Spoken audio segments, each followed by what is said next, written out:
Israel ने एक ही दिन में हमास और हिजबुल्लाह को बड़े झटके दिए। 31 जुलाई 2024 को तड़के सुबह हमास के मुखिया इस्माइल हानिये की ईरान की राजधानी तेहरान में मौत हो गई। वहीं इसी दौरान लेबनान की राजधानी बेरूत में हिजबुल्लाह के टॉप कमांडर फौज शुक्र की इजरायली एयर स्ट्राइक में जान चली गई और इसी हमले से हिजबुल्लाह को एक बहुत बड़ा झटका लगा है, क्योंकि फुआद हिजबुल्लाह प्रमुख का दायां हाथ और सलाहकार था। लेकिन अब हिजबुल्लाह ने भी इसका करारा जवाब दिया है। हिजबुल्लाह ने इजरायल के मेडजोवा सेटलमेंट पर दर्जनों ग्रेड टाइप रॉकेट से हमला किया। हिजबुल्लाह का कहना है कि उसने ये हमला शमा कस्बे पर आईडीएफ के हमले के जवाब में किया है, जहां पर कई नागरिकों की मौत हो गई है।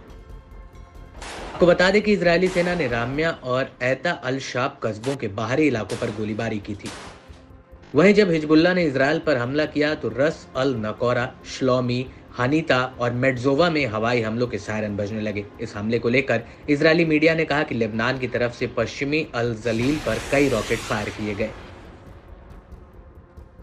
वहीं जब हिजबुल्लाह ये हमले कर रहा था तब इजरायल के लड़ाकू जहाज दक्षिणी लेबनान के हवाई क्षेत्र में घुसकर हमले कर रहे थे और इन जेट्स ने वादी हसन और जेकबीन, राम्या और ऐता अल शाब पर कई हवाई हमले की, जिसमें हिजबुल्लाह को भारी नुकसान होने की खबर है।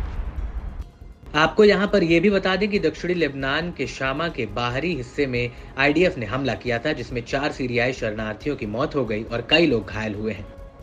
इस हमले को लेकर लेबनान के स्वास्थ्य मंत्रालय का कहना है कि हमले में 5 लेबनानी नागरिक भी घायल हुए हैं।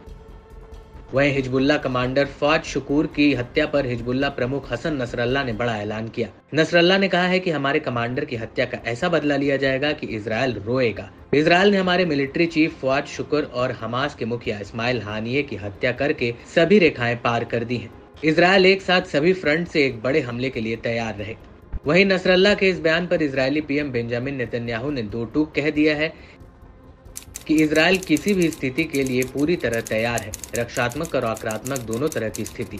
हम किसी भी क्षेत्र से हमारे खिलाफ किसी भी आक्रामक कार्रवाई के लिए बहुत भारी कीमत चुकाएंगे।